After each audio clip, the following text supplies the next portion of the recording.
Hey, ladies and gentlemen.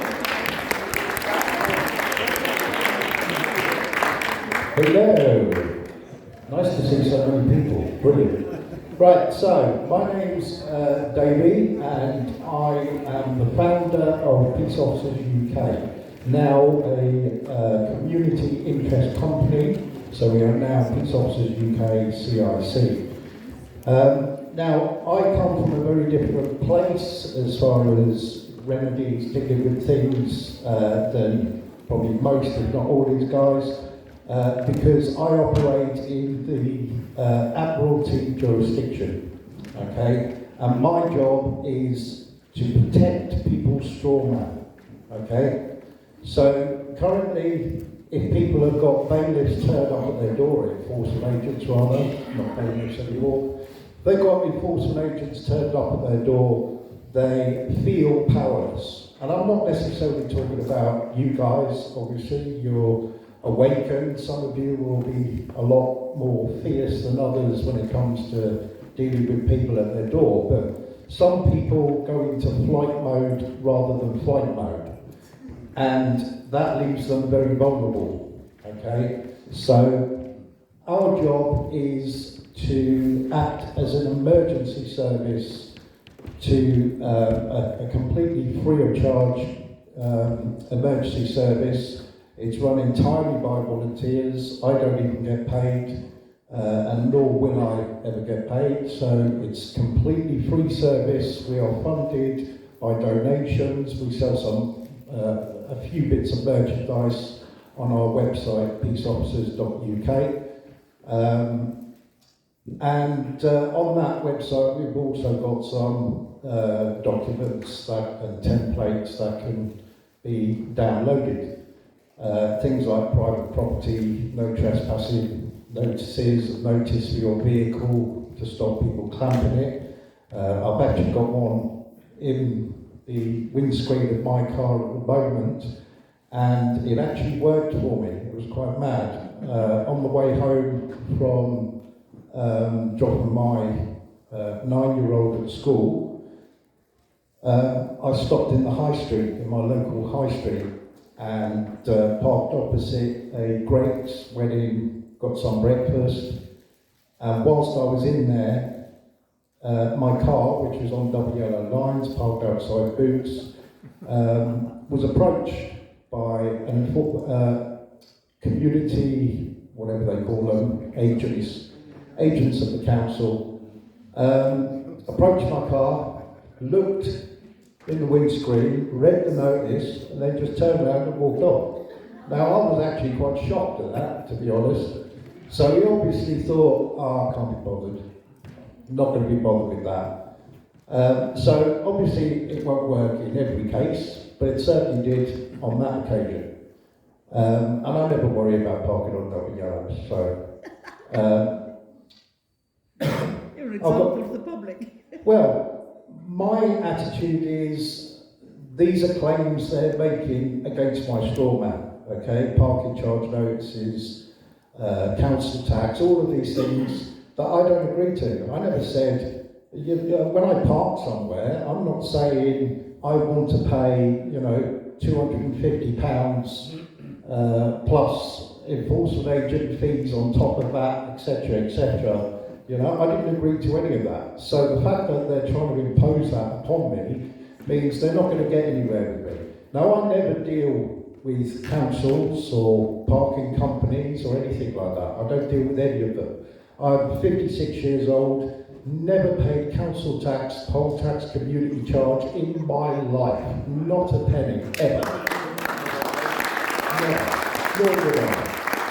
Now, I get the bill every month. Comes through my door. I recognise the envelope, I rip it in half, goes straight in the bin. This is how to deal with them, right? I don't write on it, return to sender, no contract or anything like that. It just gets ripped up and goes straight in the bin. So then I get another one, which is in a different type of envelope, which says, oh, you're going to court, Crawley Magistrates Court on this date, this time. I think, no, I'm not. I go anywhere, pal. Yeah? And that gets ripped up and that goes in the bin, right? So eventually, I get an enforcement agent knock on my door. And I open my door, and he said, "Oh, Mr. Stewart." I say, "Who are you?" He said, "Well, I'm here to discuss your council tax." And I say, "No, thanks, not interested." And shut the door, and that's it. And off they go. Now the thing is, I've done this so many times, they don't even call round to me anymore. I'm practically sending out invites. Just because I want some YouTube content, that's all.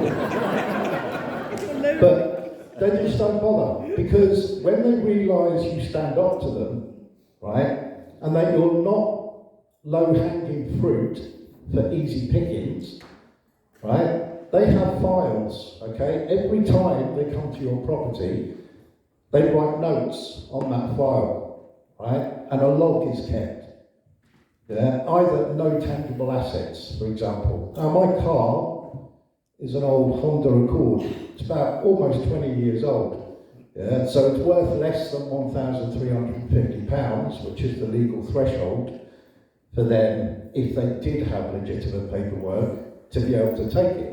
Now, of course, they don't have legitimate paperwork, but most people in this country, the vast majority of people, don't know that, okay? They haven't got a clue. They think, well, they must have the correct paperwork. They're saying they've got the paperwork. It says on it, warrant of control, taking control of goods, warrant of entry, saying all those things. So it must be true, it's got a stamp on it. But we know it's fraudulent. We know it's not signed. We know how they obtained that, and that a computer authorised it. A computer said yes, just by their applying for it, right? So that holds no authority of a court. Therefore, the people who are at your door can be trespassed, okay? Can be trespassed, and you can use reasonable force to trespass them. Now that doesn't mean stick up your fists or kick them in the balls. It just means you can walk forward and shove them off your property. So the problem most people have, is they haven't got the confidence or the knowledge to deal with these people, right? And I'm talking about the vast swathes of people, the normies, as I call them, okay? The ones with arms like dartboards. Yeah, they've had all their jabs, they wear a mask everywhere they go. Yeah, the normies. Now, normally I can't get access to those people, and I realise, right, I've gone through times over the last 4 years where I've been so frustrated with them queuing up for their death shots that I've just thought, you know what, you probably deserve to die. Okay? And then I thought to myself, well, hang on. These people are victims at the end of the day. They've been indoctrinated all of their lives, right? So why am I wishing them away? If anything, I need these people, okay? If I'm going to change the system in any significant way, then I need these people. We need to grow our armies of support. But currently, of course, I'm considered a nut job, a far-right anti-vaxxer, conspiracy theorist, all of those things. I've been called all of those things, just because I disagree with them on certain issues. So, I can't get access to these people, until now. You see, now, I'm an agent on behalf of them, when they need me, okay? As are all my peace officers. Now, up until January this year, Peace Officers UK was just me, okay? Travelling around the country, giving talks, responding to people's emails, many thousands, messages, phone calls. I've got bailiffs at my door, what do I do? Panic. And so I would talk them through the process of what to do and say to get rid of them. Now they're easy to get rid of if you know what to say, right?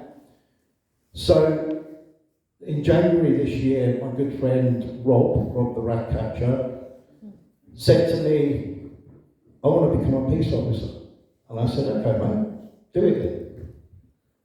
And then he said to me, loads of other people want to become peace officers. And he said, you need to expand this. He said, you really need to grow this. So I said, okay, well, let's do it. So with his help and the help of others, we started to expand it. We started to have sign-up events. An oath was formed that people took to become a peace officer. We set up the website, peaceofficers.uk.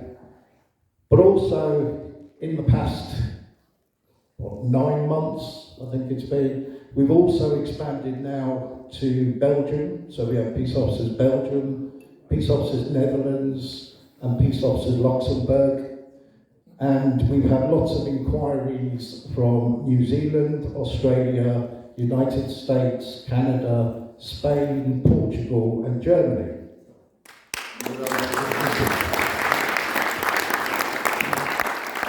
So I think what this proves is that there's very much a need for an emergency service to protect the people at their door. Because currently, people are trying to use the police. Now, the police are not entitled, as you all know, to get involved in a civil matter under Section 26 of the Criminal Justice of Courts Act 2015. Subsection 4 of that Act clearly sets out that they are not entitled to create a benefit to themselves or a benefit or detriment for another person. So, therefore, they're not entitled to get involved, so why call them? The reason sometimes the enforcement agents call them is as their backup, right? Simply as their visual backup. So basically convince the police officer that they've got the correct paperwork, which, as I said, we know that they haven't, we know it's fraudulent, but the police officer is not trained in law, so the police officer hasn't got a clue. So when he looks at it and goes, yeah, looks good to me, that's fine, that'll do. There's nobody there to question that police officer and ask him what qualifies you to ascertain the provenance of legal documents. Yeah? In other words, are you trained to recognise whether that's a lawful or legal document or not? No, you're not. Have you therefore gone against your oath, which clearly states that you must apply diligence? You failed on that, haven't you? You had a communication device. You could have asked a superior officer. You could have asked your legal department, which every force has. So, police officers are actually really easy to stand down. The worst thing you can do is start pointing your finger in their face and screaming at them. Or even getting into an argument with them. There is no argument. Everybody there is trespassing, and they need to be trespassed. So that's where we come in. We are those who trespass agents of the state on behalf of the householder. And as I say, we are growing at quite a rate. We've already had a company who we're now producing a business plan for, where they're looking, I believe they clean soil or something. But we're creating a business plan to put forward to them, where they're looking to donate a percentage of their profits to a community-based company or charity. So, and they're quite a large established company. Now, the thing is, I am looking now to create or have created an emergency alert app. Because currently we don't have a call centre. We're using the likes of Telegram, which obviously has its downfalls when it comes to emergency response. So I'm looking into having a dedicated peace officers emergency app that the public can use to alert us, and our peace officers can set their distance of travel and the times that they're available, and if it falls into that criteria, when a call comes in, they will receive an emergency alert. So once we have that, obviously we'll roll that out as well to all of the other countries that are setting up peace officers in their own jurisdictions. My reason for setting us up in the legal system, right, with Companies House as a community interest company is quite simple, right? We exist in the matrix, unfortunately, okay? It's there, we all know it's there, yeah? And we're stuck in it. It's our straw men that are our avatars, essentially, yeah? And that is who the establishment come after, or corporations come after, okay? I live in my straw man's house, not my house. I didn't build it, yeah? I didn't build it at all, so it's not my house. You know, I act in commerce to be able to stay in it, and only because I'm using my straw man's name. And it's the same with everybody else, you know. It's one thing to separate yourself from the straw man. That's, yeah, sure, that's the system we need to have. And hopefully, if we can get revolution here even quicker, then perhaps we stand a very good chance of re-implementing those laws that should be and scrapping all the ones that shouldn't. But unfortunately, currently, we're in this system today. Yeah? Even this very day, there will be somebody right now dealing with enforcement agents somewhere in the country. Okay, because they also work on Sundays. So, yes, you have a question. Hi, sorry. Quite a while ago now, maybe a couple of years ago, I heard about Guardian 300. Yeah. Do you know about them? Right, so they're more to do with peace constables, under common law jurisdiction, under the law of the land. So we're different to that. We're kind of like the ghost version of that, i.e. in the world of dead entities, yeah, we are the equivalent, but in that jurisdiction, in the Admiralty jurisdiction. Because that's the thing where we trade with every day. If we go shopping, we're in the Admiralty system. We're using our straw man's bank account and our straw man's debit card or credit card to pay for the goods and services that we do. So, you know, the phone in my pocket is my straw man's phone. It's in my straw man's name. It's not in my name. It's not in the name of Davey. It's in the name of Mr. David Stewart. So I rely so heavily upon my straw man, whether that's a good or a bad thing. You know, if we're to bring down the system, some could say that's a bad thing.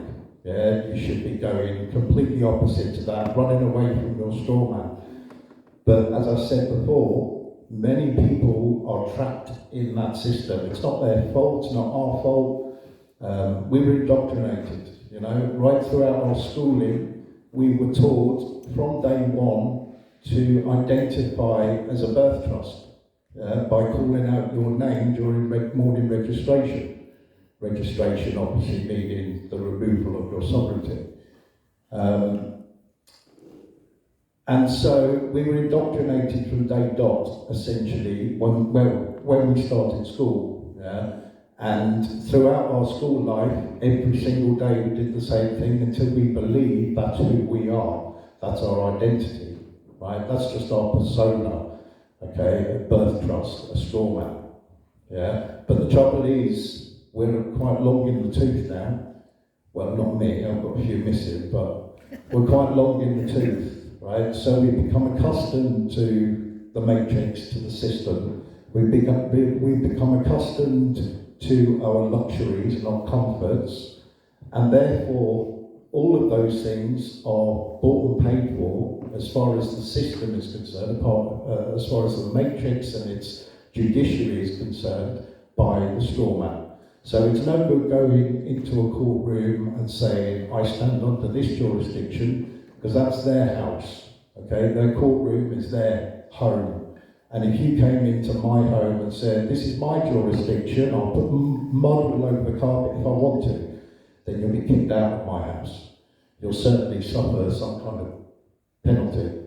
So If you go into somebody else's house, right, then you respect their jurisdiction. So if I'm going to go into a court, right, to deal with a charge or claim made against my storeman, then I need to do everything that is required of me in that jurisdiction, in that court. It's no good me going in there hoping to get a judgment from the judge or the magistrate if I start questioning his authority. That's going to get his heckles up, and that's not going in my favour. So I don't do that. I don't go into a court and say I'm a living man, because I don't see you as a living man, no matter how much you preach to them. And the reason they don't is quite simple. It's the living versus the dead. They can't communicate. If you communicate with a dead entity, you're by default declaring yourself as a dead entity. But the trouble is, in order to establish and assert your authority as a living man or woman, you have to tell dead entities. So it's kind of a catch-22 trap they've got you in. Okay, so we need to bring this system down, is my opinion, right? And the way we do that, or my method of doing that, is starving them of as much money as possible. Starving them of stealing people's homes and then selling them, getting fortunes for it, and not giving a damn that they're out on the cold, living in a doorway, you know? So, my concern is what's going on now, not the utopia we should have, and that I really desperately want so badly. I want to live under all of it. I know so much about common law. I want to live under that system. But unfortunately, the people I'm dealing with are not living under that system. And they seem to be the ones that have a much bigger army than I have, or armies, should I say, and a judicial system, and prisons, and cells, and all kinds of things like that, torture tools, handcuffs and tasers and all of that. I don't have any of that. So I have to beat them in a different way. I have to use their laws that they created, as fraudulently as they created them. I have to use their laws to beat them over the head with. I have to use their legislation to beat them with. I can stand down police officers so easily. I've done it on numerous occasions. I stood down 6 at once who turned up at my sister's house, and my sister is a fiery redhead, and you don't mess with my sister. So when they tried to, and they called the police, this big burly bald-headed bloke,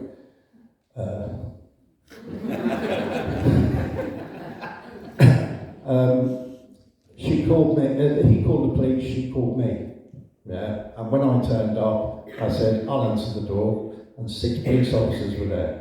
And the first thing that one of the officers said to me was, right, we're here to facilitate this man doing his duty. And I said, you're not here to facilitate anything, sunshine. I said, you can check with your superior officers if you wish, but then I quoted Section 26, Criminal Justice of Courts Act 2015, subsection 4, which provides that a police constable exercises the powers and privileges of a constable improperly if the exercise of a power or privilege is for the purpose of achieving a benefit to the officer or a benefit or detriment for another person, and that a reasonable person would not expect that power or privilege to be exercised for the purpose of achieving that benefit or detriment. Now, he can't quote that, but I can. He can't quote his oath, but I can. I learnt it off by heart. He only had to read it once when he was issued his warrant card. But in there's all the protections you need. So if you learn that oath, you can quote it to them and point out the bits that are the protections. Just get a drink of water.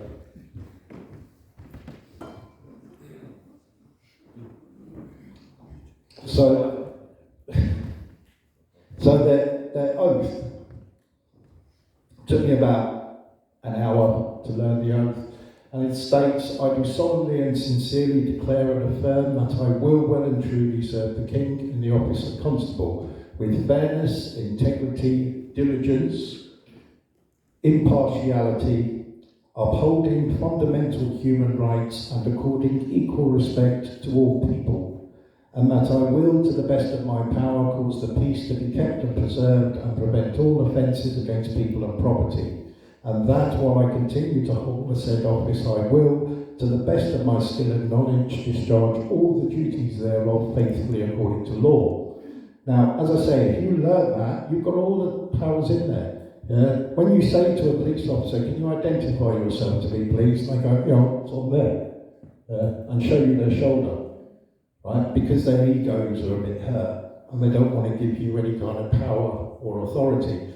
Well, it states in their oath, in the police attestation, according equal respect to all people, right? Which you can then quote to them and say, would you address yourself like that? Would you address a judge in that manner, or a solicitor, or a justice of the peace, or your superior officers? Because it says all people, not some. Okay? So you've got that in there that you can hit them over the head with as a matter of fact, rather than opinion. If they say, oh, I believe that document he's got is lawful, as I say, are you qualified to make that legal decision? So you didn't apply your diligence, which is in there. So that's two things you've now failed on. Protect people, prevent all offences against people and property. Well, he's about to commit an offence because he hasn't got correct paperwork, and you're about to let him. Yeah? So you failed on three things here today. So you can get them just on their oath. The oath changed back in, I think it was 2018 or 2019, to refer to us as people rather than subjects. Okay, it's a different oath to what used to be. Okay, so all those protections are in there. Learn it off by heart, and you can quote it to them. Not a single copper throughout the entire country can probably even quote a sentence from that, okay? Because as I say, they read it only once off a card and then were issued their warrant card. They weren't told, go ahead, when you go home, make sure you learn that off by heart because we'll be testing you on it. I believe we should have the police stating that oath every single shift, right? Just like they do in America with the kids in school, where they pledge allegiance to the flag. The police officers should do that, because then they would know it off by heart, and then they would realise that those protections are in there. They're very easy to forget it. As I say, they don't even bother not to forget it. So they need to be reminded of it. And if everyone, it only takes a bit of knowledge, it only takes a bit of knowledge to beat these guys. And the system I'm using is obviously in that jurisdiction of the matrix. As I say, I'm looking to try and get the attention and the ear of the sleeping many. Yeah? I'm sick of shouting into echo chambers and only being able to shout into echo chambers. I like shouting into the echo chambers. I like the sound of my own voice, to be honest. So I don't mind that, but I want that voice to reach even further. And currently, as I say, I don't have access to those people. Well, I say currently, now I do. Okay, because I've got a company, so it's an official company, right? In that jurisdiction that they understand, that they believe is the only law. Yeah. So, and I can help them, right? In times of absolute desperation, where they're about to get their home taken, or their car taken, or their kids taken, or whatever, we can be there to help them, and therefore, we now have their attention, we have their ear. They've gone from believing that document that was flashed to them on some iPad was legitimate, and it must be legitimate because they're flashing it to me. So, they wouldn't be allowed to get away with unlawful, fraudulent paperwork. Well, guess what? I'm just about to show you how fraudulent it is. Now, which rabbit hole do I send them down? Okay, because there's many, because now I've broken the belief of the system that they're stuck in, that they're trapped in, Okay, so I can get access to these people this way, but before I couldn't. Before I was just some fringe nutter on the outskirts of society, and therefore, you know, to be ignored as a conspiracy theorist. Brilliant. Thank you very much, Peace Officer Davey. If we've got any questions for Peace Officer Davey, or indeed the rest of the panel whilst we're here, please, lady at the back there. Right, so you can look at our website, peaceofficers.uk. It's not .co.uk, it's just .uk. We're also on Telegram as Peace Officers, so at Peace Officers on Telegram. We're on all the social media. If you put Peace Officers UK to Google, you'll see all of it come up, the Twitter account, the Facebook account, everything. So, yeah, we're quite easy to find now. No problem. Allegedly, Dave, yeah. I actually wanted to answer a question, a lady in the middle there, because I'm a peace constable. Did the so-called training with Guardian 300. They fell apart actually, unfortunately. Yeah, they kind of fell apart. In Eastbourne, where I live, we were going to do the same sort of thing in our cooperative that we had down there, and that's when I found Guardian 300. So I became a peace constable, and I've been called out twice. First time, someone was being basically attacked by Eon. There had three big blokes outside the house, and they'd actually forced their way into the house. She managed to push them out, and she called me, and I turned up with my outfit on, a red beret and jacket, and I went to the house, and approaching the house, I could see there was one guy this time, outside there, and he looked at me as I approached, and he ran away.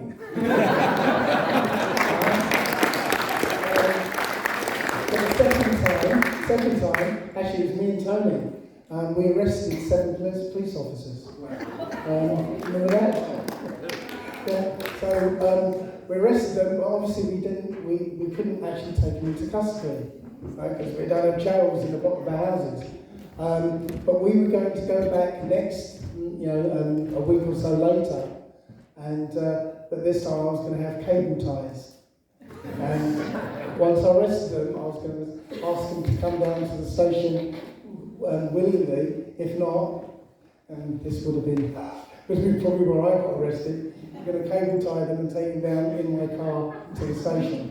But it never happened. We didn't end up going back. But anyway, the point is, we're going to do the same thing down in Eastbourne, but many of you might know Eastbourne is where people go to die. So I didn't get very much traction in getting sort of younger people to get involved.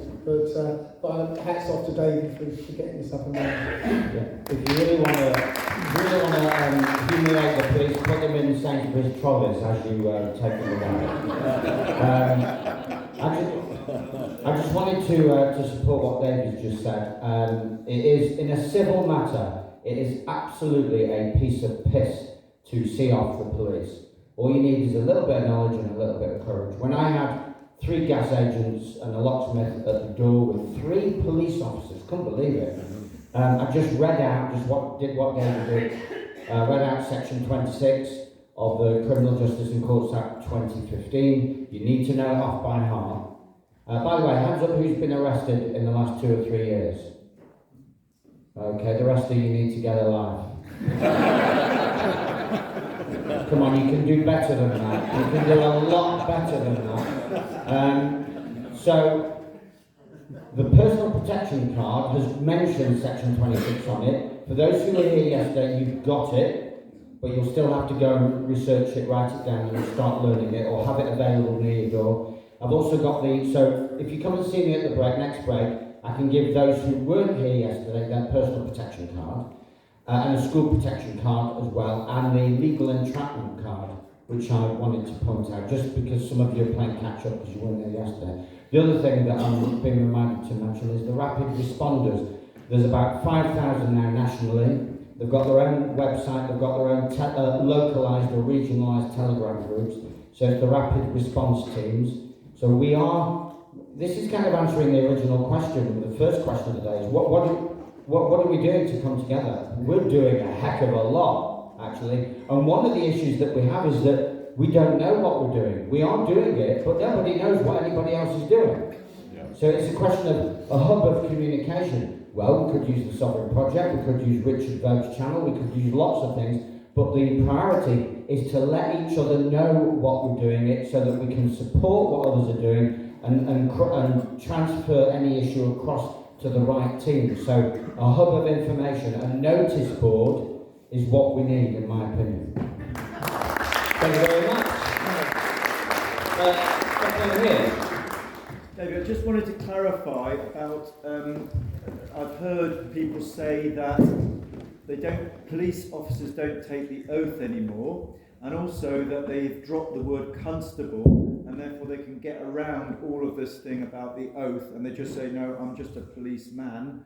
Any comments on that? Right, I don't believe they don't take the oath anymore. It's just, as I say, they just read it off a card, simple as that. They have to take the oath, just like MPs have to take the oath to the monarch. Okay, MPs don't take their oath to the people, they take it to the Crown. Right. So they have to take it to bind them into a contract with the Crown. Okay, and once they've taken that oath, well, you know, they have to act within that oath. They're forbidden essentially from acting outside of that oath. And they're still constables.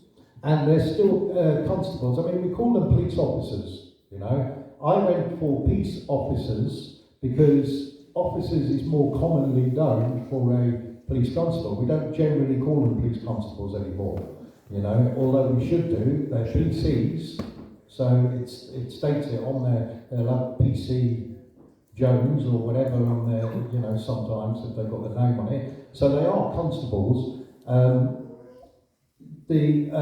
So I went for officers and the UK jurisdiction. I know that's a company name, you know, for the nation, but that's why I did it. I need to speak their language for them to be able and use their laws, use their rules, use their legislation, use their guidelines and everything against them.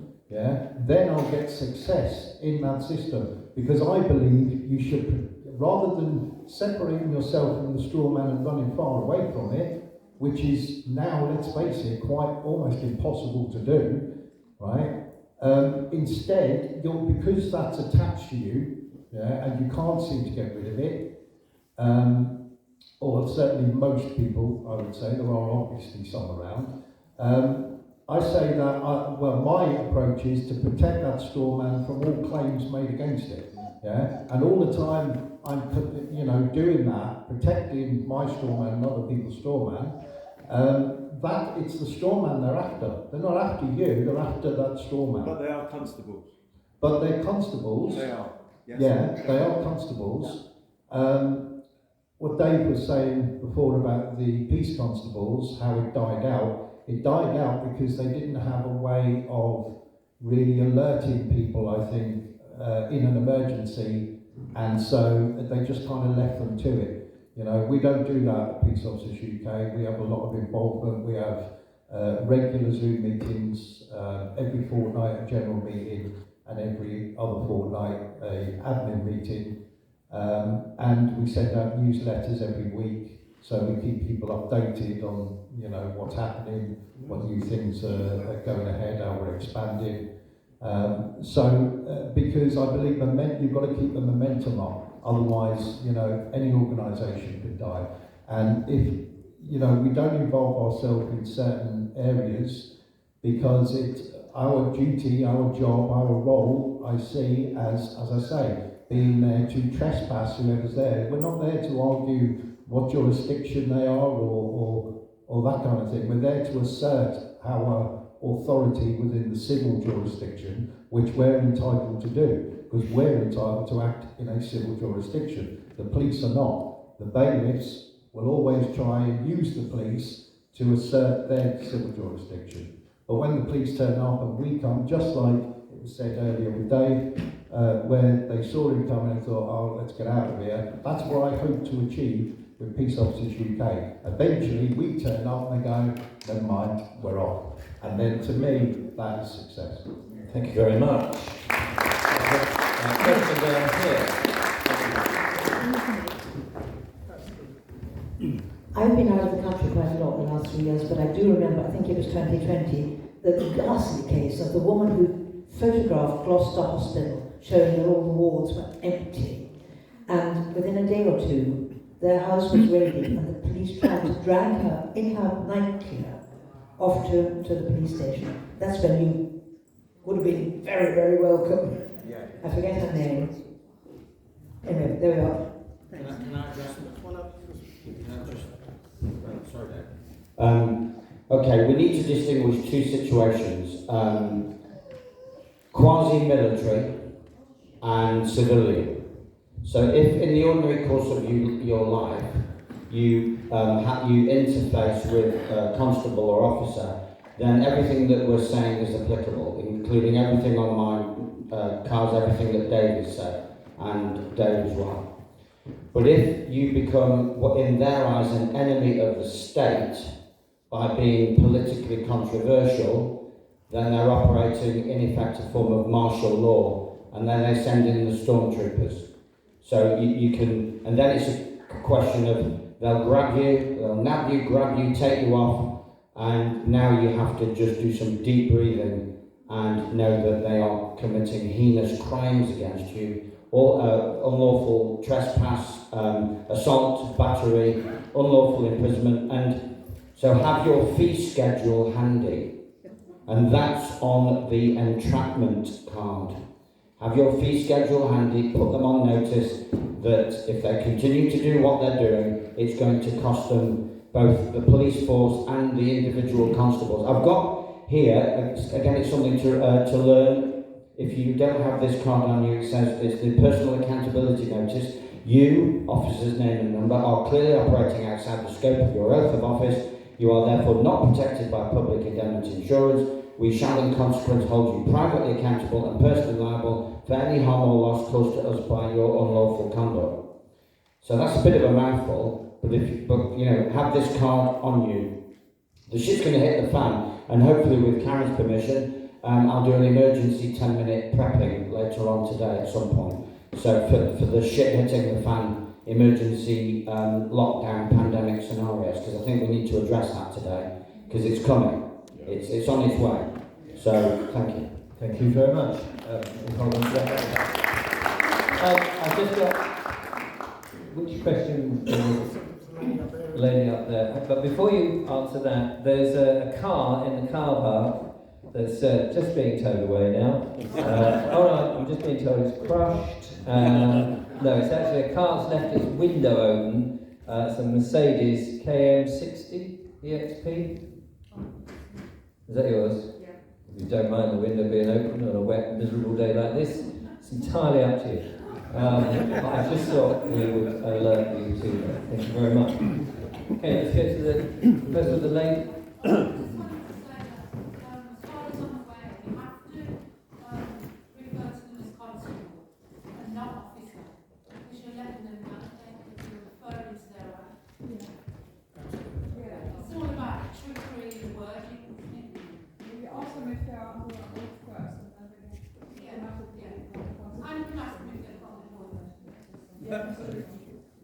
So sorry, just to repeat that so that people can hear down here, no disrespect to yourself, you're saying that we should refer to them as constables because then you're letting them know that they are constables. Okay? And not officers. There was another question down somewhere here, I think. In the corner, yes. I think it was on your show, and there was an Australian guy who was a sheriff. Yes, Alex, I think his name. How does that differ to you, the peacekeepers and sheriffs? Did we not bring in some sheriffs and things like that? Right, so our oath does actually cover sheriffs as well, okay? So you're taking an oath in both jurisdictions. But when we're operating as an agent on behalf of the householder, we are in the Admiralty jurisdiction, because in that jurisdiction we have the power to trespass them. Yeah, we do have the power in that, because it's civil trespass. We are entitled. We don't take an oath that forbids us from acting in the civil. Okay, we take an oath that is designed for the civil matters, because all of these things we're dealing with are civil matters. Okay, until obviously the enforcement agent breaks the law, and then it's a criminal matter. But they're never chased off with that. Okay, so yes, we do. Our oath, it wasn't written by myself, it was written by one of my team, but it basically pledges as a peace officer and as a sheriff also. Well, can you just define what a sheriff is? Right, so a sheriff would be somebody who's acting under the common law jurisdiction, the laws of the land, whereas an officer is admiralty law. Officer, is an admiralty term. So now, because obviously police are admiralty law agents, right? They shouldn't be, but they are. That's why they're commonly referred to as officers, as that lady up the back there was asking before. Personally, I don't think it really matters. I think it only matters, right? We can nitpick certain details of what is and what should be and what shouldn't be. What it comes down to is just getting rid of these people from your door, because that is the ultimate threat they've got, is coming to your door. That's why they use agents, okay? Even if it's somebody who's not an enforcement agent, who's just coming around to speak to you about your, gas and electric, and want to know about the outstanding balance and that kind of thing, right? They're doing that to intimidate you at your door. And to me, that's out of order. Your home should be your safe zone. Okay, you shouldn't have to worry about answering your phone or answering your door. Okay, the only people that should be coming to your door are people by invite only, people you're happy to come to your door, or postman and delivery services. Anybody else to come to your door and say we're here to steal your stuff is completely out of order, in my opinion, and that's why I'm called a peace officer, because I'm interested in creating peace in their home, okay, and not this tyranny that we currently have.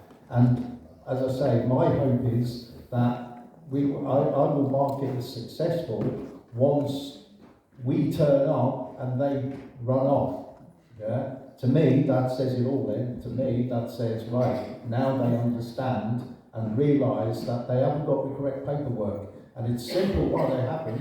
It's because it costs so much and it's such a long process to get the correct paperwork that they have these other methods through the bulk processing centres where just by applying and paying a small fee, they can get, a letter or an alleged judgment, and it's all nonsense. So, we need to show the people, the mass amounts of people, the normies this, because that's something they can get on board with. They may not get on board with whether man landed on the moon, whether the earth is flat or round, or all of that stuff, right? But what they can get on board with is anything that affects their pocket and their bank account, right? And stealing their stuff, right? So now we can get access to them. Fantastic, thank you very much. The ladies back from with your car, all right. Thank you for looking after me. That's quite all right. That's what we're here for. We're all in the same team. Hello to you, Dave. Yeah, I just wanted to very quickly agree with what the lady said up there. It's very important, actually, that we refer to them as constables, okay? Because what's happened is, boiling frog styling, we went from Dixon.Green police constables who were upholding our rights, who were serving and protecting us.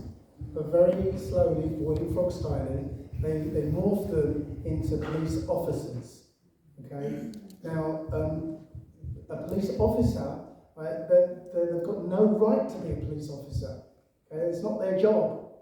It's just something they've been sort of brainwashed into taking on. Right? They're police constables at heart. Right? And just by saying that, we're holding them to their oath to protect and serve. If we call them police officers, now we've agreed, okay, they can enforce statutes upon us now, because we've agreed. Okay, but so I say it's very important to actually keep them to police constables. Thank you very much, Dave. Very important point. This gentleman over here. Take the mic. Slightly, a little bit off the topic, but not that much. My mum and dad, my mum's got a carer who has now kind of woken up to the harms associated with the COVID vaccine. Probably because every day I tell her something. But now she doesn't want to take it and she's been pressurized to take it. Now I know you mentioned about the police having taken their oath. I don't know if the doctors and the nurses, the medical industry in the UK do the Hippocratic oath. But is there some way that we can help them or protect them against taking this vaccine if they don't want to, without them losing their job? Because I know you're doing this for like that. So is there a force for that, or is there any way we can do to help them? So, of course, there will be methods for that. Of course, there are protections in the law and stuff for that. They just use, obviously, fear and propaganda, and it's not always as well that they're necessarily lying to you, okay? It's that there's certain information they're not telling you, okay? So there's certain things they say that may sound like they're saying something else, yeah? But they haven't actually told a lie in it. Okay, so, but there's certainly, I'm sure there are methods. In my belief, there's most, if not all, of the remedies do exist in that matrix jurisdiction, right? I know we could say that, like, I get actually Dave's point about, insisting we call them constables. To me, it doesn't personally matter. I'm just going to use the legislation I've got to stand them down, etc. But he is right. It's creating that mindset, otherwise we lose that as a thing. But what we do as peace officers, we just deal largely with people's homes, okay, and protecting them at their home, because that's the last port of call where these people end up to intimidate. They'll send letters, they'll send threats, they'll send all kinds of things, they'll use all kinds of fancy wording which is set to trigger you, because we all know it's spells, language is spells, that's why it's called spelling. So we know they do that, okay, but knowledge can change that. So it's really about knowledge. All the protections are obviously there, since Nuremberg trials and etc., with human experimentation, and nobody can be coerced or forced. So you can use that stuff, but the trouble is the public are very apathetic, right? They're so apathetic that, they may say, oh, I'm going to write a letter or an email, or I'm going to complain, right? Fill out a complaint form, but they never do. They're too entrenched in other stresses and worries and concerns to go, and eventually, as long as they get some kind of remedy, they go, oh, forget about it. Indeed. So apathy is their biggest weapon, unfortunately. Thank you for that, man. I am rushing things through. I'm sorry about this, because we've got a very tight schedule. We've got a contribution coming up. Hang on, bear with me, please. Contribution from the audience in a moment, and then we've got Sovereign Pete coming on to do a presentation. But first, David Inman. Okay, this is much easier than you might think. During the lockdown, during the height of the fake, pandemic, I got together with a medical doctor, a free-thinking medical doctor. Together we concocted a notice of conditional acceptance. We gave that over the social media to about 30,000 nurses and probably some doctors, and we haven't heard that anyone lost their job. Not one. They all kept their jobs. That's all you do. Just say, happy to take your jab, provided you can prove that A, B, C, D, E, F, G, A, it's safe. You're going to indemnify me for any personal harm. and it'll scare them to death. So it's the power of the conditional acceptance notice. Did you get them to sign? Yes. Oh yes, that's a good point, Richard. Yeah, you actually say, when you respond, kindly autograph your indemnity. You're going to indemnify me for any personal harm or loss, and I won't accept it unless it's personally autographed by you and witnessed by at least one other, ideally 2 other people. So you can tie them up in knots, but obviously you need to know exactly what conditions to put in. That's why sometimes you might need the assistance of someone with medical knowledge. But legally, unlawfully, it's a piece of cake. Richard, can I just add also? Very quickly, please. Because if it's their employers enforcing that on them, is it in their contract? No. Check their contract. If it's not in their contract, they're changing the contract without agreement. The problem is that they pressurize them, because one of the things they say is that also they don't even know that these vaccines don't stop transmission. So they're saying, well, you're putting your patients at risk, and this is not part of the reason why they're pressurizing. If it's not in the contract or it's not in their company policy, then it doesn't apply to them. It's coming from KCC. KCC are going to the registered care agencies and offering them gold star status. This is where it's coming from. KCC are the ones. What does KCC stand for? Kent County Council are the ones that are pushing this vaccine agenda. Carers are having to take their clients to be vaccinated. So they are all being incentivized to have a gold standard. The carers have to be vaccinated. What happened with my care agency is a couple of them got bullied into it.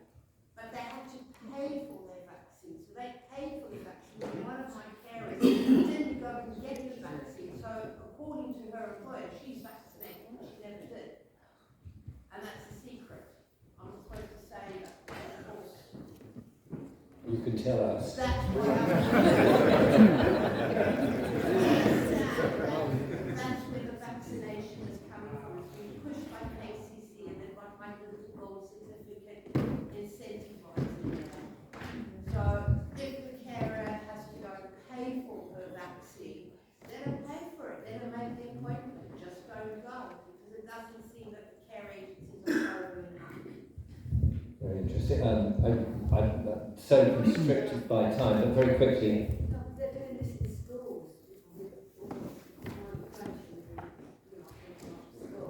They're spraying the nasal sprays, and the teachers, Yeah. Well, of course, we know, as David says, they shouldn't be in school at all. I keep my little boy off school every time they have the flu vaccine.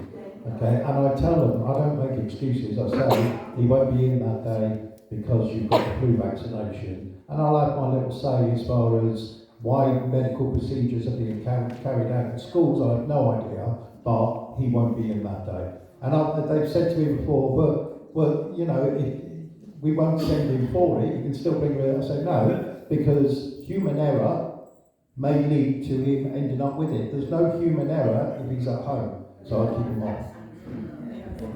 The other thing I would do also is serve these people with notice of liability. Yeah. Right? Because nobody is being held liable. Nobody will put their name above the pulpit and say, I will take liability for any adverse side effects, injuries or deaths from these so-called vaccinations. And if it's a school, ask for the risk assessment. Sorry, I can't. Would that be the headmistress or the headmaster of the school? Yeah, I served 21 primary schools in Eastbourne with notices of liability. We did, yeah, and a vaccination centre and doctor's surgeries with these. So, and those notices, they stand.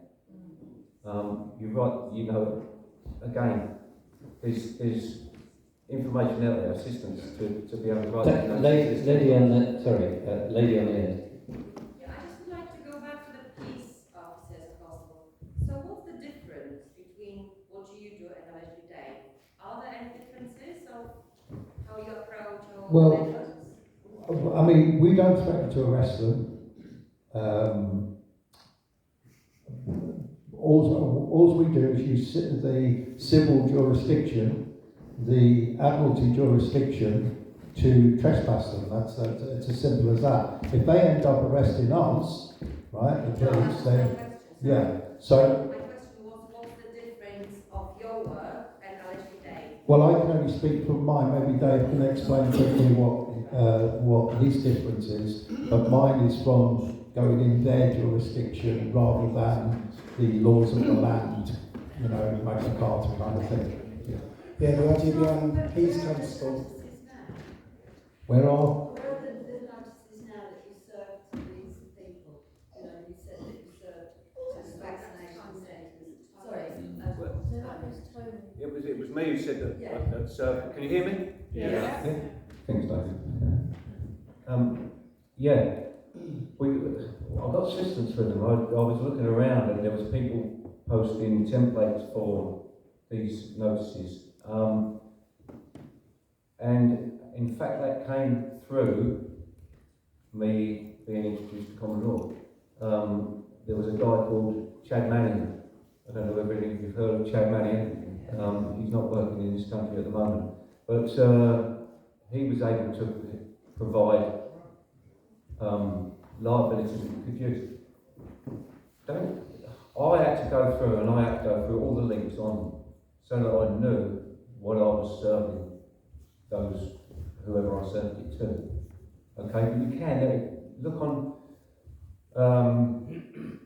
Kent Common Law with Titans on Telegram. There may be some templates on there.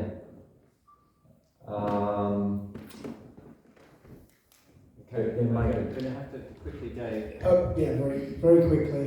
The difference with peace constables is that we were there to do the job that police were supposed to be doing. Yeah, serving and protecting people and their property.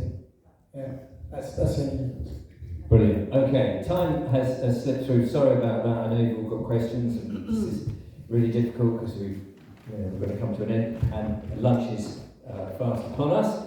We've only got an hour, and I know the clever clocks will need that time. So now, ladies and gentlemen, it's my great pleasure to change the theme somewhat and introduce the one and only Sovereign Pete. Thank you very much. Right, just going to fire up this projector, and I'm actually going to do a presentation. So we'll get this all working. It was working before. Come on. Just warming up. Yeah. get the steam up. Crank it up. There you go. Right, here we go. It's warming up. Fantastic. Very quick notice of disclaimer. This is not legal advice and I cannot tell you what to do. The Sovereign Project. And what I'm going to do is I'm going to do some mindset stuff for you very, very quickly.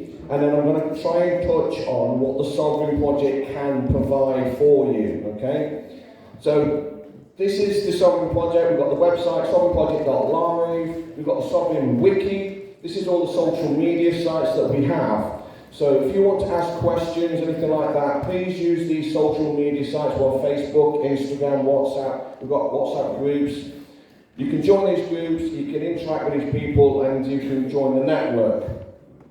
Now, I'm going to do the mindset stuff. So, how do I become sovereign? Now, I'll try and teach people this. Paperwork does not make you sovereign, your state of mind does. Being sovereign is a status, it is not a title. Alright, so do not fall for any of these scams where you pay money to a group and then they will send an ID to you or a deed of sovereignty and now you're magically sovereign. That is not how it works.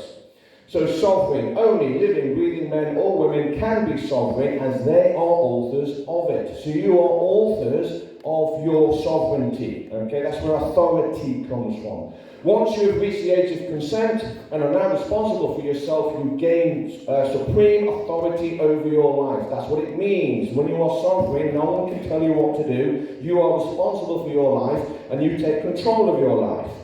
The mindset, the difference between the slave mindset and the sovereign mindset.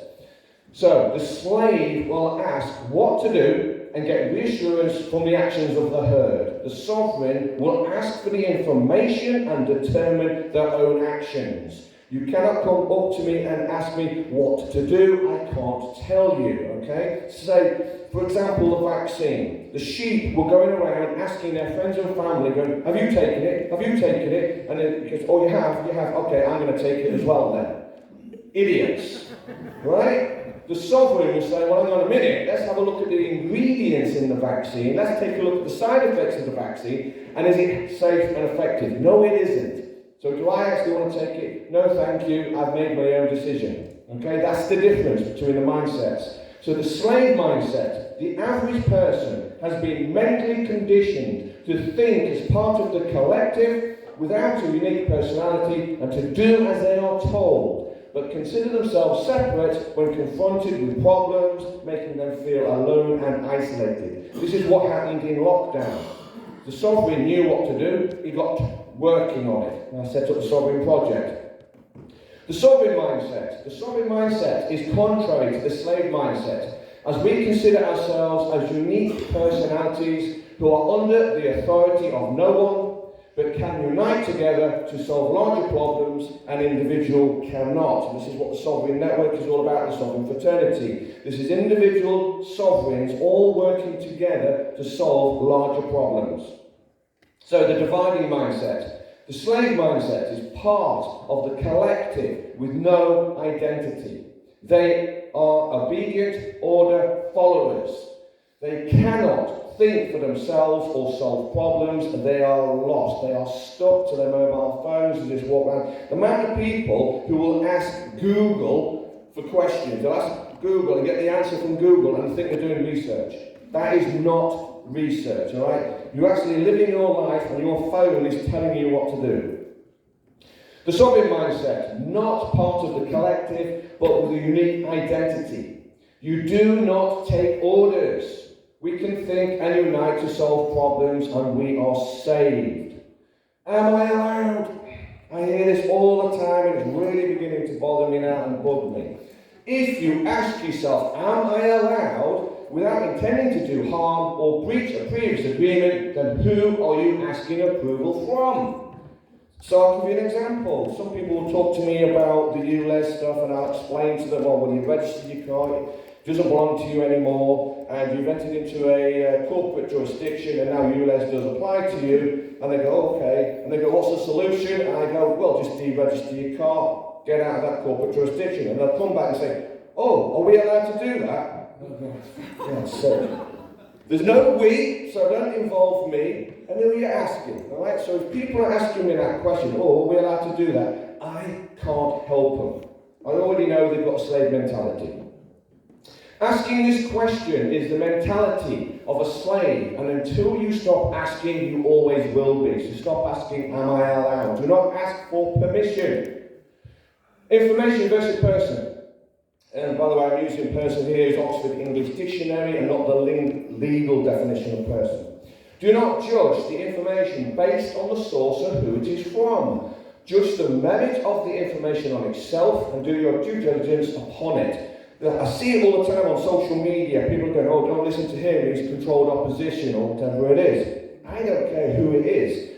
If someone's giving out information, I will take the good information and discard the rest. That's what you should be doing. And the globalists or the parasite class, they will use this to cause division. All right? They'll say, oh, don't listen to him because he's controlled opposition or whatever, he's a Mason and all the rest of it. And you'll turn away from that source of information, but there's actually some good stuff there.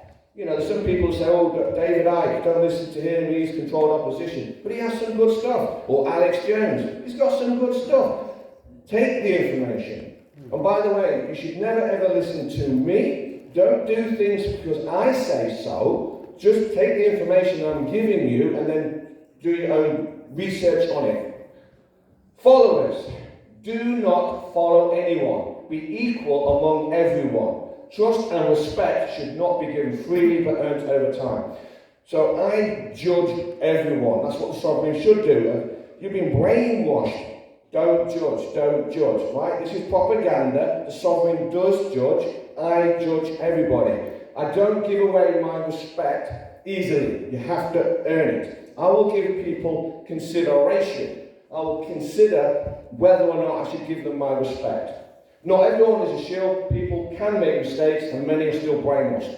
So there are people in the freedom movement, they're doing their best, they're trying hard, but they do make mistakes. It doesn't necessarily mean they're a shield or controlled opposition. It's just they don't fully understand the system yet. Brainwashed. So, credit rating, criminal record, no-fly list, passport, driver's license, logbook, registration. The slave mentality accepts these without question, the sovereign does not. What do you mean credit rating? Right? When did I allow someone out there that I do not know to give me a credit rating, and not only to give me a credit rating, they're going to sell that credit rating to someone else that I also don't know. And that's somehow going to affect my life. The slave accepts all this. What do you mean criminal record? I didn't allow anyone to do that. No-fly list? Whose no-fly list is it? All this is quite simple when you think about it. Passport, by the way, you do not need a passport to travel. A passport restricts your right to travel. That's how it works. Driver's license. Why do I need permission to drive my car if I own it? If it's my car, who am I asking permission from to drive it? Logbook, another one. Registration, everyone, got to register it. Well, you're giving it away then.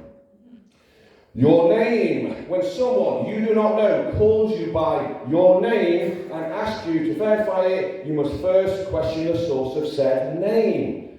Right? So even if you get a letter through the post, and it might be written in a title case, that's still not your name. It's theirs. If you did not give them permission to use the name, then it's their name. This is how they trick you in court. Because you go into court, and the judge will say, "Are you Mr. Smith?" If you say yes, you're agreeing to the Mr. Smith they've written down on that piece of paper. So what you should do is say nothing, write your name on a piece of paper and give it to the judge and go, "That's my name." And you've won already. The judge can't take that name because that's yours. Because you're the author of the name. You wrote it. It's all about the paperwork. That's how it works.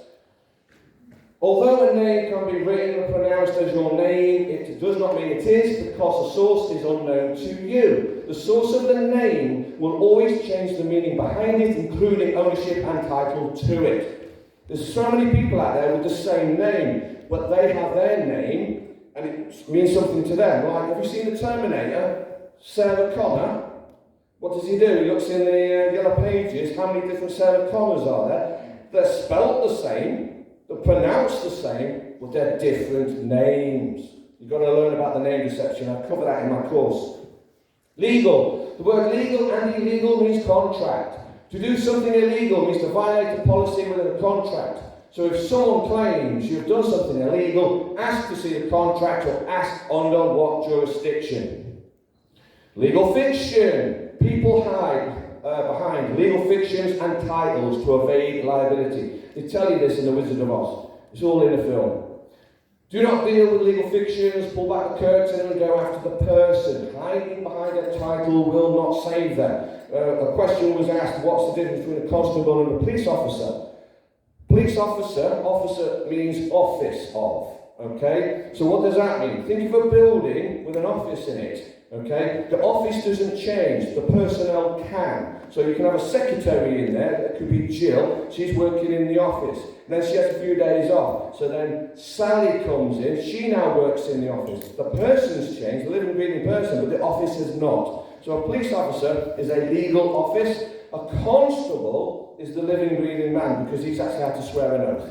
Okay, and that's the difference. And it was spoken about earlier. The reason why a constable has to give an oath is it makes him personally liable. Okay? So, government. Government is a legal fiction. It does not exist. People have been brainwashed to repeat the government says so. This is just brainwashing. You've got to get it out of your brain. It is a corporation which has no rights as it exists on paper only. Always ask who, not what. As soon as you learn this, as soon as you realise it's all corporate, you'll realise all these titles they have, like land registry and all the car stuff and all this, it's worthless paper. I think Dave mentioned it. The system doesn't exist. That's what you've got to wake up to. Alright? It's all paper. It's worthless paper. You can shred it to bits. Countries. A country is just a corporation with a jurisdiction placed upon a land mass. This is so obvious. I get so frustrated when people can't figure this out. United Kingdom, Great Britain, British Empire, Britannia, England, they are all corporate, all of them. If I've got my right foot standing in the UK, can you please tell me when I'm going to be standing in England? When am I standing in Britannia? These are corporate. These are corporate jurisdictions placed on the land only. The only one there, Albion, is actually the name of the land. Authority. There is no such thing as authorities. There is only one authority, and that is yours. So I test people and ask them some questions, and I'll ask them, where does authority come from? If they say government, you're a slave, I can't help you, you're done, go and wear your mask, go and play COVID. So I can't help them. A sovereign will say, authority comes from me. My rights come from me. My freedom comes from me. Okay? Don't go looking for your rights, you'll never find them. Rights. Adding a word before the word right turns it into a title privilege operating within maritime law, such as human rights, human, colour of man, civil rights, cultural rights, religious rights, gay rights, minority rights, and the list goes on. How many times have you heard politicians use these titles? And you've all been suckered because you think they're right. No, they're titled privileges within a jurisdiction that they control. Only a sovereign individual can have rights, as it is their authority to enforce it. It's your authority to enforce your rights. Rights protect you from the actions of another, not to give you resources. You don't have rights to a resource unless you own said resource, alright? Rights are a package deal. They come with the following. Politicians will not tell you this because they do not deal in rights, they deal with privileges. This is what you have. Responsibility, your authority, your court, you've got to understand that one, your law, because you have the ability to create law, your jurisdiction and your freedom. Only you can defend your rights. Each and every one of you, once you reach the age of consent, you become sovereign, and you have the right to hold your own court. It's just a brainwashing. You think, oh, court is a building, some bloke is in a black robe and has got a white hair, wig on, and they can hold court. No, only you can. You just got to wake up to that. Human Rights Act. Your rights do not come from someone else, for if they did, you would be a slave. If rights come from someone else, they can be taken away. The Human Rights Act is a trap. If you use any notices or any paperwork and you make quotes that you have rights because of the Human Rights Act, you've lost the game and you've become a taxpayer. Alright? And by the way, they literally tell you, it says so in the title. Human, colour of man, not man. What does it say on the end? Act. Acting as law, it's not law. They tell you this stuff. The politicians will tell you everything to your face, and the average person doesn't even spot it. No informed consent. This entire system is based on your birth certificate. Remember, it's not yours. It's issued to you. Anything that is issued to you is under the control of the issuer, and it can be taken away. However, your parents were not made aware of the contract within registry. Your mum and dad weren't told that you were going to be placed in trust and you were going to become a bonded slave for the state. Furthermore, you were under the age of consent. There was no informed consent, meaning the entire system is null and void. You've got to wake up to this. As soon as you understand this, as soon as you wake up and realise the entire system, all of it, all the legal stuff, all the courts, including the Supreme Court, all of it, ecclesiastical, all of it, is a fraud, it's a scam. The unum sanctum is a scam. As soon as you understand that, you can begin to play the game. If you want to play the game, don't be a piece on the board, become the player. Look down on the board and understand the game.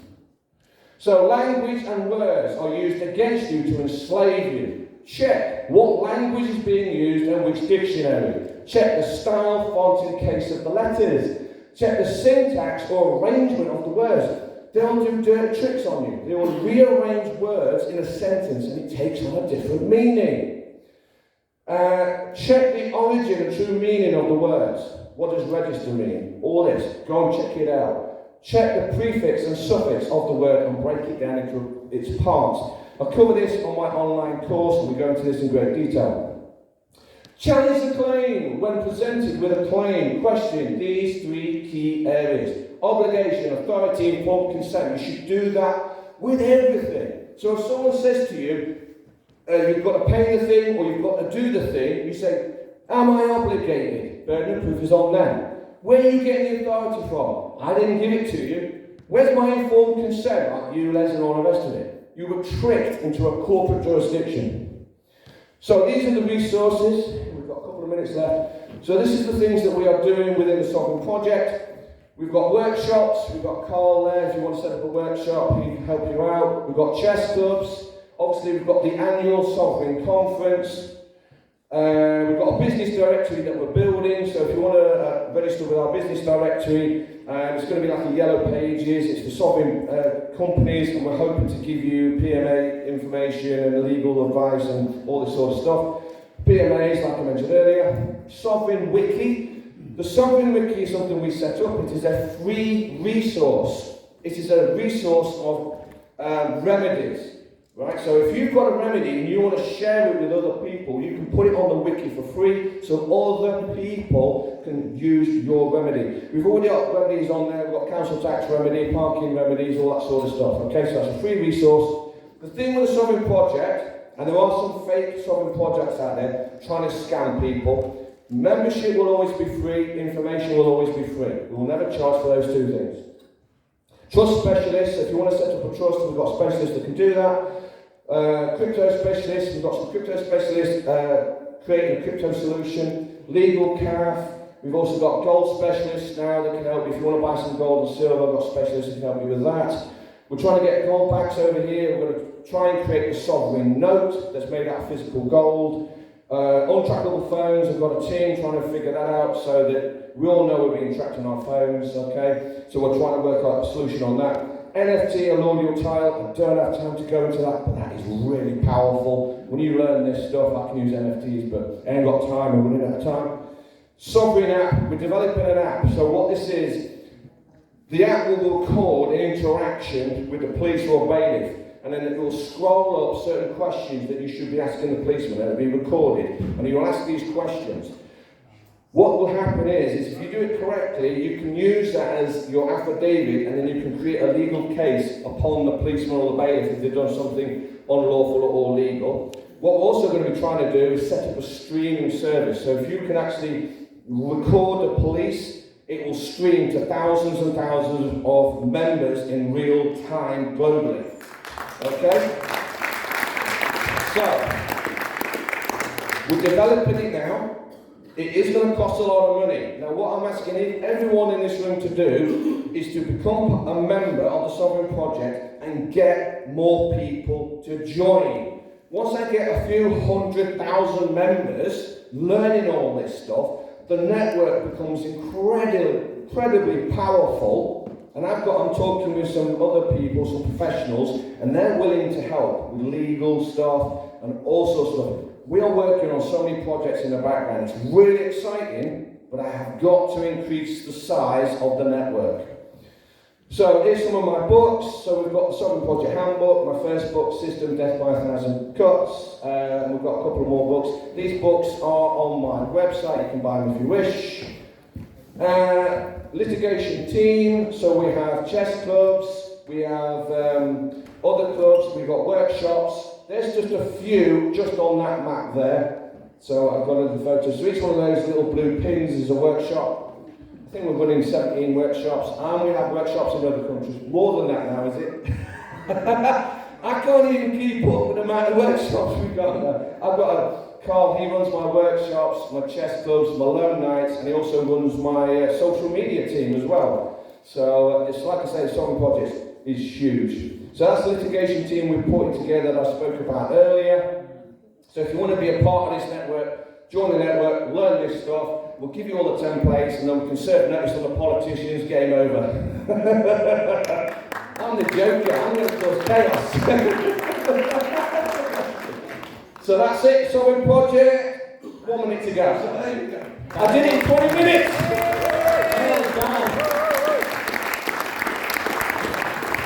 That was amazing, fantastic work. Top professional. Ladies and gentlemen, we are now breaking for an hour's lunch. We'll be back smack on 2 o'clock. We look forward to seeing you then. Thank you so much.